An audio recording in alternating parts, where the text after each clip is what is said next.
बच्चा जुबान सुने बूढ़ पुरान सुने खबरिया संगीत सरगम जानकी FM 106 मेगाहर्ट्ज पर जानकी FM 106 मेगाहर्ट्ज पर जानकी FM 106 मेगाहर्ट्ज पर।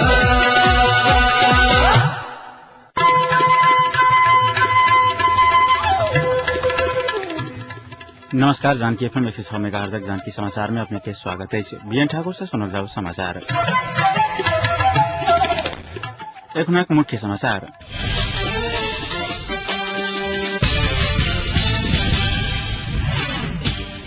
अमेरिका माओवादी के सशर्त आतंकारी सूची से हटावे के प्रक्रिया केलक शुरू। लड़ाकू सबक हथियार रहल चाभी सरकार के बुझावल माओवादी सहमत। कांग्रेसक बॉटम लाइन शांति प्रक्रिया रहल। नेपाली कांग्रेसक संसदीय दलक नेता पौडेलक कहब। आ पाकिस्तान में विस्फोट 11 गोटे के मृत्यु। अमेरिका एकीकृत नेकपा माओवादी के सशक्त आतंकारी सूची से हटावे के प्रक्रिया शुरू केलक अछि। अमेरिका आतंकारी के सूची से हटावे से पहिने माओवादी के किछ सकारात्मक डेग उठावे के शर्त रखने अछि। माओवादी पछिला डेग सबके सकारात्मक कहैत अमेरिकी विदेश मंत्रालय कहलक जे अपने सब रुचि रखैत आयल विषय में माओवादी के किछ सकारात्मक डेग चलनाई आवश्यक अछि, तखन मात्रै आतंकारी के सूची से हटावल जा सकैया। यद्यपि माओवादी के करवाला काज सबके संबंध में किछु ने खुलासा कैने अछि। नियमित पत्रकार सम्मेलन में अमेरिकी विदेश मंत्रालय के प्रवक्ता विक्टोरिया डुलियांड डाक्टर बाबूराम भट्टराईक नेतृत्व सरकार संग सहकार्य करय लेल अमेरिका तैयार रहल बतौलनि अछि।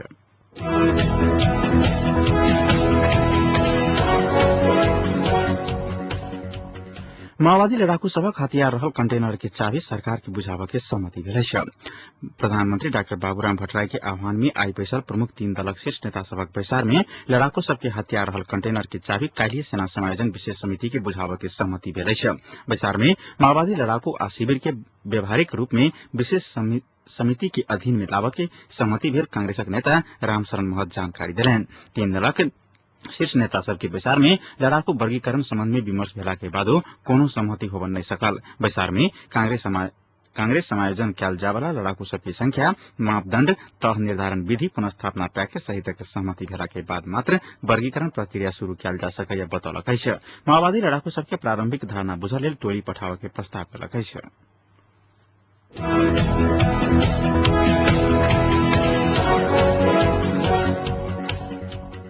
कांग्रेस संसदीय दलक नेता रामचंद्र पौडेल शांति प्रक्रिया कांग्रेसक बॉटम लाइन भेल बतौलनि अछि। ओ सरकार शांति प्रक्रिया में कोना आगा बढ़त ओहि अनुसार विरोधा या समर्थन हैत बतौलनि अछि। सिंहदरबार स्थित संसदीय दलक कार्यालय में आयोजित पत्रकार सम्मेलन में पौडेल विगत में भेल बृहत शांति समझौता तथा अन्य सेवा आ हथियारक विषय में भेल समझौता सबके आधार में शांति प्रक्रिया आगा बढ़ावे के चाहिए जनौलनि। कांग्रेस ओ समझौता सबसे बाहर नहीं जा सकैत अछि बतबैत ओ लड़ाकू के समूहगत प्रवेश मान्य नहीं हैत बतौलनि। प्रधानमंत्री बाबूराम भट्टराई लड़ाकू वर्गीकरण के काज तत्काल शुरू करय लेल विशेष समिति बैसार बसला के बाद ओहिसँ पूर्व कांग्रेस अपन अड़ान सार्वजनिक केलक अछि। पौडेल समायोजन के संख्या 5000 से बेसी नहीं भ सकैत अछि बतौलनि अछि। सुरक्षा निकाय के स्थापित मापदंड अनुसार व्यक्तिगत योग्यता आ क्षमता के आधार में लड़ाकू के समायोजन होबय के चाही। कांग्रेसक अड़ान ओ स्पष्ट केलनि।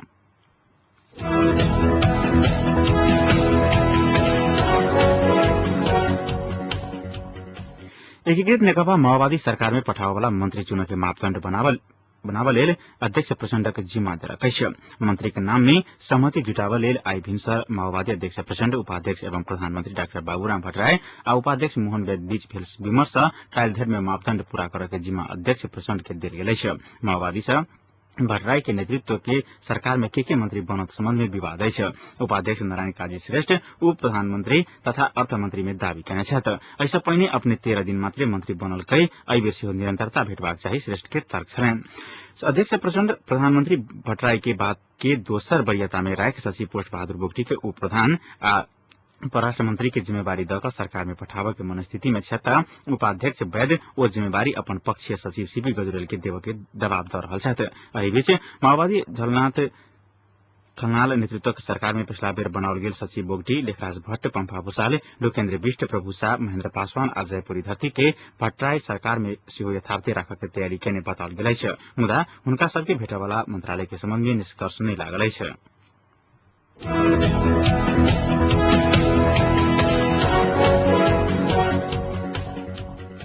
नेकपा माले समाजवादी के विष्णुराज अर्याल समूह पार्टी के दुट्टा सभासद यदुवंश शाह अब तिलक बहादुर के पार्टी से निष्कासन करने बतौलकै छ। आई पत्रकार सम्मेलन कका पार्टी अध्यक्ष अर्याल पार्टी के हित विपरीत कार्य कला के कारण विगत वैशाख 25 गते निलंबन में पड़ल सभासद द्वय के 27 आ 28 गते दल त्याग एन अनुसार 15 दिनक स्पष्टीकरण पुछला के बाद संपर्क में नहीं अला के कारण पार्टी या सभासद से हटाव के निर्णय कल गेल जानकारी दिलेन। पार्टी के हित विपरीत कार्य केने या पार्टी से निष्कासित सभासद संग साठगांठ कका पार्टी के हित विपरीत कार्य केने आरोप लगबैत अर्याल समूह बीतल साउन 18 गते पार्टी अध्यक्ष जगत बहादुर बोगटी के कार्रवाई केने बताओल गेल छ। 2/3 से बेसी बहुमत से सभासद द्वय आ अध्यक्ष के कार्रवाई केने अर्याल समूह के कहबै छ।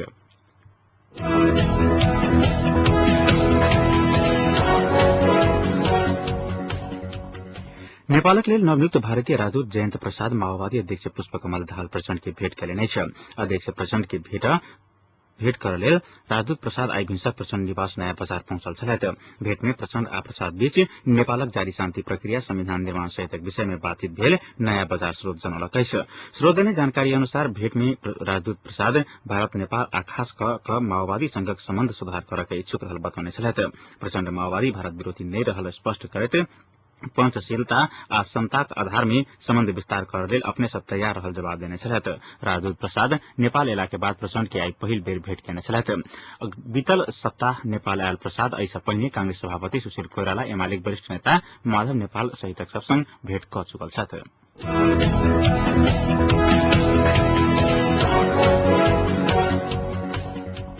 प्रधानमंत्री डाक्टर बाबूराम भट्टराई आई भिनसर में नेकपा एमाले अध्यक्ष झलनाथ खनाल संग भेट करैत सरकार के सहयोग कर आग्रह करेने छ।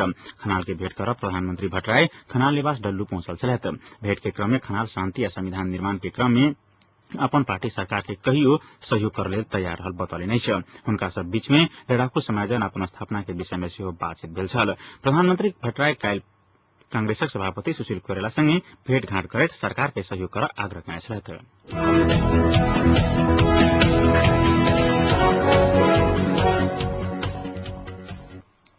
आई भादव 14 गते अर्थात दोसर बेर संविधान सभा के म्याद बढ़ाओल गेल 3 महीना पूरा भेलै छ। शुरू में 2 वर्ष के लिए संविधान सभा के कहल गेल समय सीमा भीतर काम होबन नहीं सकला बाद 1 वर्ष संविधान सभा के म्याद बढ़ाओल गेल छल। मुदा फेर से संविधान निर्माण के काम संपन्न नहीं भेला के बाद बीतल 14 गते मध्य रात में दल सब बीच 5 बुंदे सहमति भ दोसर बेर 3 महीना के समय सीमा बढ़ाओल गेल छल। जैमे संविधान के पहिल मसौदा लाबऽ के सेहो दल सब बीच सहमति भेल छल। मुदा दोसर बेर बढ़ाओल गेल समय में सेहो दल सब शांति प्रक्रिया आ संविधान निर्माण के काज कर नहीं सकला बाद संविधान सभा के म्याद समाप्त होबऽ से 2 दिन पहिने तेसर बेर अगहन 14 गते धरि के लेल संविधान सभा के समय सीमा बढ़ाओल गेल अछि। दल सब बीच शांति प्रक्रिया के काम पहिने करबाक या संविधान निर्माण के काज पहिने करऽ के विषय में विवाद जारी रहल समय में झलनाथ खनाल नेतृत्व के सरकार राजीनामा देला बाद दल सब सरकार गठन में केंद्रित भेल छल।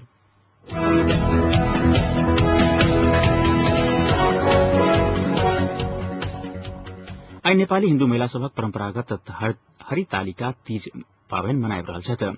हिमालय के बेटी पार्वती महादेव भगवान के पति पावा के लिए कठोर पावन करैत अपन मनक इच्छा पूरा करने धार्मिक कहबी अनुसार ई पावन मनाओल जाइत अछि। एहि पावन में पाइन सेहो ग्रहण नहीं करैत विवाहित महिला सब भगवान शिव के पूजा आराधना करैत अपन पति के दीर्घायु सुस्वास्थ्य के कामना करैत छथि त अविवाहित महिला सब सुयोग्य तथा आदर्श पति प्राप्ति के कामना करैत तीज पावन मनबैत छथि। एहि पावन में महिला सब विभिन्न तीर्थ स्थल मंदिर तथा शिवालय सब में जाकर भगवान शिव आ पार्वती के पूजा करैत भजन कीर्तन आ गीत संगीत गवैत मनबैत छथि। आई भेनसरे से महिला सब सौभाग्य सूचक धागा गहना पोत टीका गरगहना आ नया नया कपड़ा लगाकर आराध्य देव पशुपतिनाथ सहित विभिन्न शिव मंदिर सब में पूजा पाठ केलनि अछि।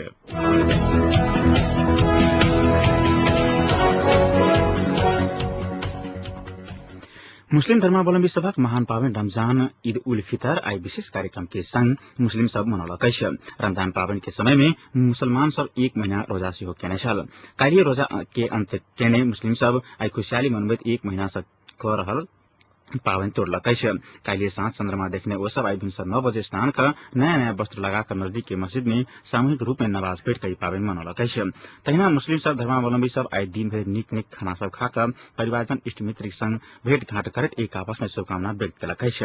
रमजान पावन के लऽ कऽ सरकार आई नेपाल भर सार्वजनिक विदा हो देनेछ। राष्ट्रपति डाक्टर रामवरण यादव मुस्लिम धर्मावलम्बी सबक महान पावन ईद उल फितर के अवसर में संपूर्ण इस्लाम धर्मावलम्बी सबकी सुख शांति और समृद्धि की कामना करनेछ। तहिना प्रधानमंत्री डाक्टर बाबूराम भट्टराई शुभकामना देत बहुजाति बहुभाषिक बहुसंस्कृति सबके देश में अपन अपन महत्व रहल उल्लेख करनेछ। एही बीच रमजान के शुभ अवसर पर तराई मधेश लोकतांत्रिक पार्टी केन्द्रीय कार्यालय तथा धनुषा जिला कार्य समिति अलग अलग विज्ञप्ति जारी करत हार्दिक शुभकामना व्यक्त करने तमलोपा के केन्द्रीय अध्यक्ष महंत ठाकुर आ उपाध्यक्ष ब्रिकेश चंद्रलाल शुभकामना देते सुख समृद्धि आ एक आपस में आपसी सद्भाव कायम रहे कामना करने तहिना तमलोपा के जिला सदस्य तथा मुस्लिम विभाग के केन्द्रीय सदस्य हकीम राइन सेहो एहि पावन के शुभ अवसर में हार्दिक मंगलमय शुभकामना व्यक्त करने।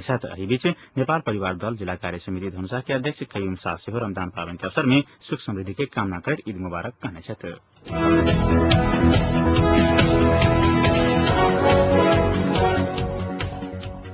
पाकिस्तान कोयटा शहर में ईदक नवाज के बाद भेल कार बम विस्फोट में कम से कम 11 गोटे के मृत्यु भेल तब बहुतो आदमी घायल भ गेल।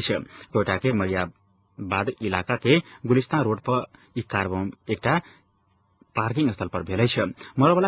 मरबला में महिला आ बच्चा सेहो शामिल है। बीबीसी के अनुसार अस्पताल में 10टा शव आ 22 गोटे घायल सबके लाल गेल। ओतुका स्थानीय पुलिस अधिकारी के अनुसार एकटा पार्किंग में केओ कार बम राखि देने छल जे विस्फोट भेल छल। मरबला के संख्या में बढ़ोतरी होबा के संभावना है। पुलिस अधिकारी के अनुसार अखन धरि एहि घटना के केओ जिम्मेवारी नहीं लेलक है।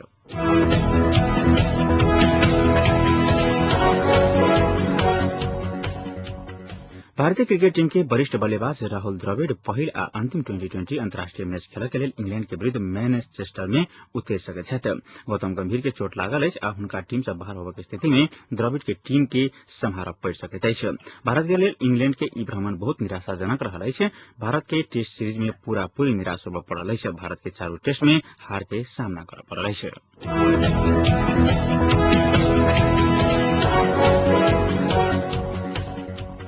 अब एक तापक्रम जनकपुरक एक तापक्रम 31 डिग्री सेल्सियस है।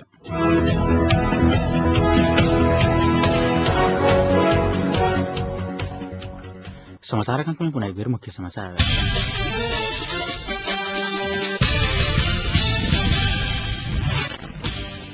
अमेरिका माओवादी के सशक्त आतंकारी सूची से हटावे के प्रक्रिया केलक शुरू। लड़ाकू सबक हथियार रहल चाबी सरकार के बुझावे लेल माओवादी सहमत। कांग्रेसक बॉटम लाइन शांति प्रक्रिया रहल नेपाली कांग्रेसक संसदीय दलक नेता पौडेलक कहब। आ पाकिस्तान में विस्फोट 11 गोटे के मृत्यु। आज जानकी समाचार आइटम सम्पन्न होते पुनः मैथिली समाचार उपस्थित है। नमस्कार।